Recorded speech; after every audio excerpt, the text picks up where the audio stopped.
Let me tell you something strange about emotion in the modern world.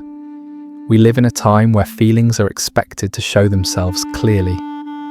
Happiness should look bright. Sadness should be visible. Pain should have a reason and a witness. And yet some people sit through the most devastating movie scenes with tears streaming down their faces, while in their own lives, during moments that should break them open, they remain dry-eyed, composed, unreadable. You might know someone like this. Maybe you are someone like this. And the question that quietly follows them is always the same. Why? Why would someone cry over a fictional character, but not over their own heartbreaks, losses, or disappointments?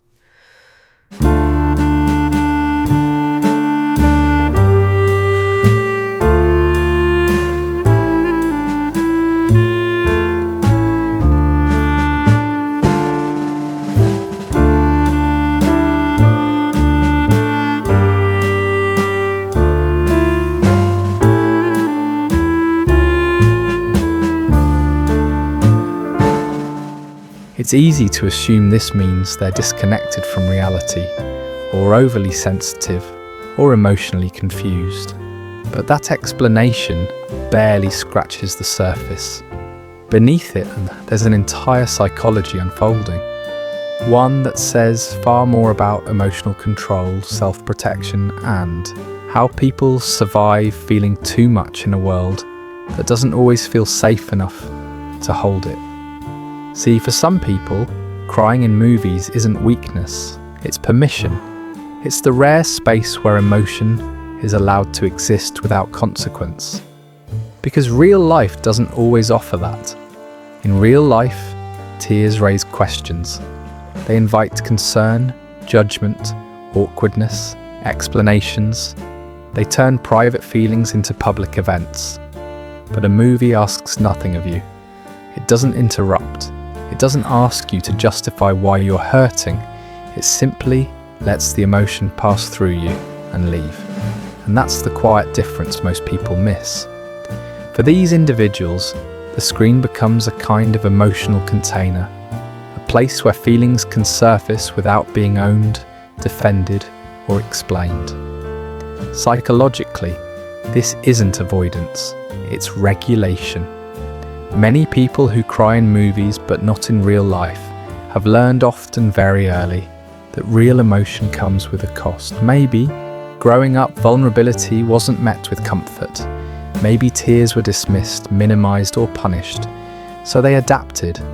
They learned how to hold themselves together, how to keep emotions organized, controlled, inward. Over time, that control becomes part of their identity. They're the strong one, the calm one, the one who handles things. But control doesn't erase feeling. It just changes where it's allowed to go. And movies, with their clear narratives and safe endings, become the one place where the guard can quietly come down. Because a movie offers something real life often doesn't. Emotional clarity. You know who's hurting. You know why. You know when it's okay to cry. There's music to guide you, a scene to prepare you, a shared understanding that this moment is meant to be felt. Real life doesn't work like that. Pain arrives without warning. It's messy, unresolved, ongoing. There's no soundtrack telling you when it's safe to fall apart. So for people who rely on emotional containment, movies become a proxy, a symbolic release valve. They cry for the character because the character gives them permission to cry for everything else they've been holding.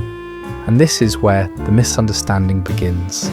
From the outside, people assume that someone who doesn't cry in real life must be cold, detached, or emotionally distant. But often, it's the opposite. These are people who feel too deeply to let emotion spill out carelessly. They experience things intensely, internally, quietly. Their feelings don't disappear just because they aren't visible. They accumulate, they settle, they move slowly through the body instead of bursting out. And when a movie finally gives them a language for that feeling, tears appear, not because the story is sad, but because it's safe. There's also something important about distance. Movies create emotional space. The pain on screen is close enough to feel, but far enough not to threaten. It doesn't belong to you. It won't follow you home. You can feel empathy without fear, grief without responsibility, loss without consequences. And for people who've learned to associate real-life emotion with chaos or loss of control, that distance matters. It allows access without danger, feeling without exposure, crying without being seen. In a way, this says something profound about identity. Many of these people have learned to survive by being composed, by being reliable, by being the one who doesn't fall apart. Emotional restraint becomes part of who they are, not because they lack emotion, but because emotion once felt unsafe. So when they don't cry at funerals, or during breakups, or in moments others expect tears, it isn't absence, it's protection. Their system is built to contain, not release. And movies gently bypass that system, slipping emotion in through the side door. There's also an element of delayed grief here. Some feelings are too big to process when they happen. They get postponed, stored away, pushed into the background while life keeps moving. Movies have a strange way of unlocking those stored emotions. A scene, a line, a look on a character's face can suddenly connect to something unresolved inside you. And the tears come, not for the story you're watching, but for something much older, much closer. Something that never had space to be felt when it first arrived. This is why crying in movies often feels disproportionate. Why someone might sob over a fictional loss while remaining composed in their own life. It's not confusion, it's displacement. The emotion is real. The trigger is symbolic, and the release happens where it finally feels allowed. There's a quiet philosophical truth hidden in this pattern. Feeling doesn't require witnesses. Some people don't cry in real life because real life feels watched, observed, interpreted, even by people who mean well. Movies offer anonymity. No one asks what's wrong. No one expects an explanation.